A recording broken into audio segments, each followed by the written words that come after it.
आएगा तब तो आएगा, लेकिन उससे पहले राहुल गांधी की अपनी राजनीति, अपनी सियासत, अपना काम, और साथ साथ बीजेपी अपनी दिशा में, और दोनों अपनी अपनी राजनीति को आगे बढ़ाने की कोशिश में।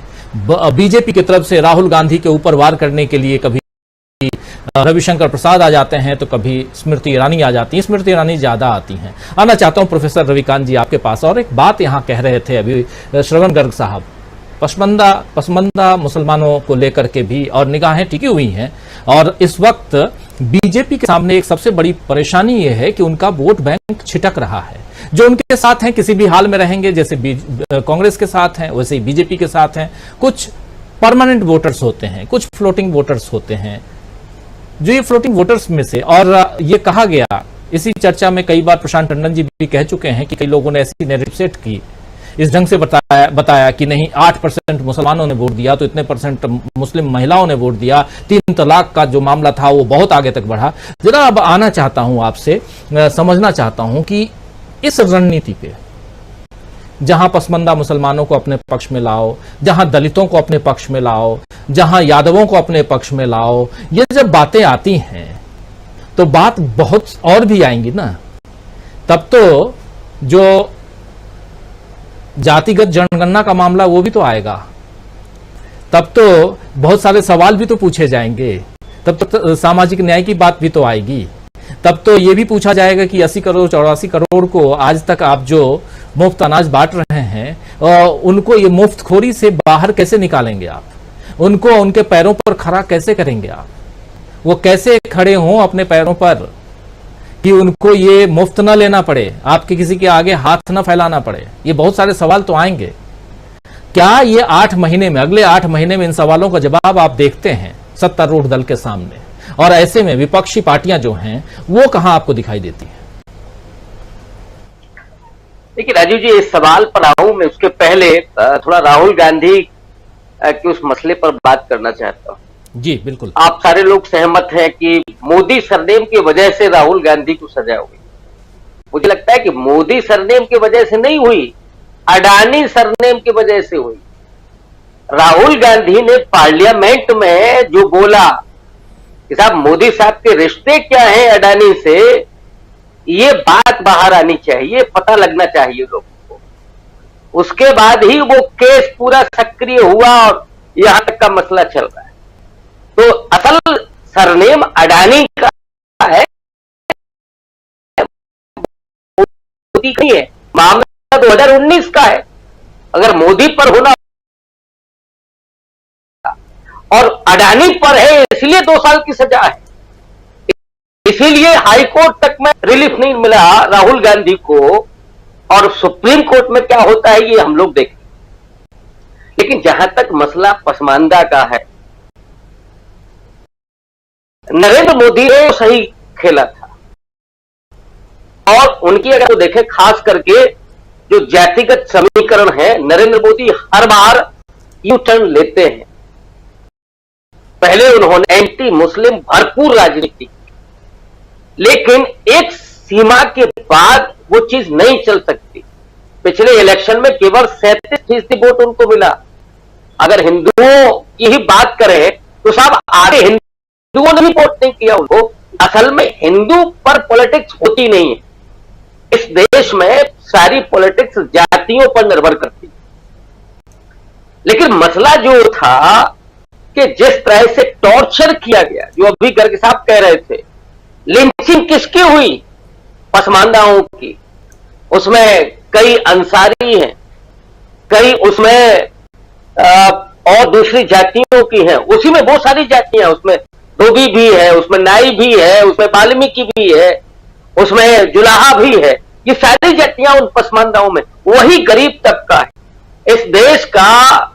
मुसलमानों का तकरीबन 95% वो पसमानदा है, वो इलीट नहीं है, वो अशराफिया नहीं है। वहां पर जो अटैक हुआ इस बीच में पिछले 8-9 साल में, मोदी जी ये चाहते थे कि विपक्ष उभर करके नहीं आए तो ये मजबूरी में हमारी तरफ चला आए, क्योंकि एक सीमा के बाद फिर उस समाज को भी लगता है कि बेहतर है कि हम सत्ता के साथ तालमेल करके चलें। हमारा कोई हित रक्षक नहीं है, हमारी कोई बात करने वाला नहीं है। उत्तर प्रदेश में देखिए कि अल्पसंख्यकों ने जिस पार्टी को पिछले 15 साल वोट किया, वो सज्जन बोल नहीं पा रहे हैं। लेकिन राहुल गांधी जब से खड़े हुए हैं, भारत जोड़ो यात्रा में वो जिस बात को कह रहे हैं, नफरत मिटाने की बात को, खुल करके वो दलित इशू पर, आदिवासियों के मुद्दों पर, अल्पसंख्यकों के मुद्दों पर जब खड़े हो रहे हैं, तो ये डर निकल गया है कि नहीं साहब, हमारे साथ कोई खड़ा नहीं है। और इस वजह से अब वो चाहे मैत्री यात्रा करें या कोई यात्रा करें, अब मुझे नहीं लगता कि वो पसमानदा मुसलमान भी मोदी जी के साथ, या वो ट्रिपल तलाक वाला इशू, इस सबके चलते वो आएगा।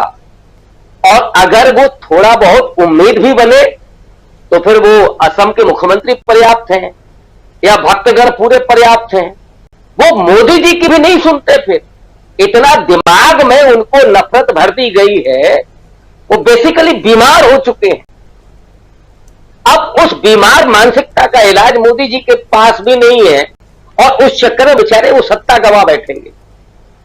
इसलिए पसमानदा हो या दलित हो, मोदी जी ने कभी नहीं, बगैर साहब कह रहे थे कि साहब वो माफी मांगेंगे क्या, उन्होंने तो हिंदुओं के कत्लेआम पर माफी नहीं मांगी, छोड़ दो, तो पसमानदा मुसलमानों का सवाल है। गुजरात का कांड हुआ और तमाम दलितों की मूछें काटी गई, पेशाब पिलाई गई, उनके और साथ बलात्कार हुए, मोदी जी खामोश रहे। एक बार लखनऊ के अंबेडकर विश्वविद्यालय में आकर के उन्होंने कहा, मेरे दलित भाव को मत मारिए, मुझे गोली मार दी। अब इसको कैसा आप स्टेटमेंट कहेंगे?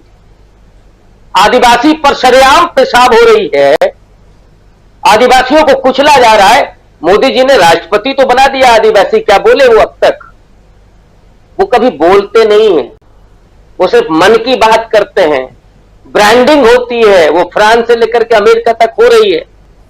लेकिन समय बदल गया है, हवा बदल गई है, और उसमें ये जो नफरत जो घोली गई थी, ये जो डर पैदा किया गया था, उस नफरत और डर को राहुल गांधी ने अपने 4000 किलोमीटर की यात्रा से उसको बिल्कुल खामोश, उस डर को बेपर्दा कर दिया है। अब लोगों में उस तरह का भय नहीं है, उस तरह की साइकोलॉजी से अब वो लोग बाहर निकल रहे हैं, और इसीलिए वो खुल करके बोल भी पा रहे हैं। इस देश के जोड़ने की बात करना, सौहार्द की बात करना, धर्मनिरपेक्षता की बात करना, समाजवाद की बात करना कहां से गुनाह है? आप देखिए, 1 साल पहले जब आप अगर लिख दें कि आप धर्मनिरपेक्ष हैं, तो कितने हमले होते थे, आपको डर लगता था, हमको डर लगता था। लेकिन आज वो स्थितियां नहीं है। ये राहुल गांधी का वो प्रयास है कि जिसने इस देश में फिर से मोहब्बत को पैदा किया है। इसीलिए गर्ग साहब कह रहे थे ना कि राहुल गांधी का बाहर रहना बेहद जरूरी।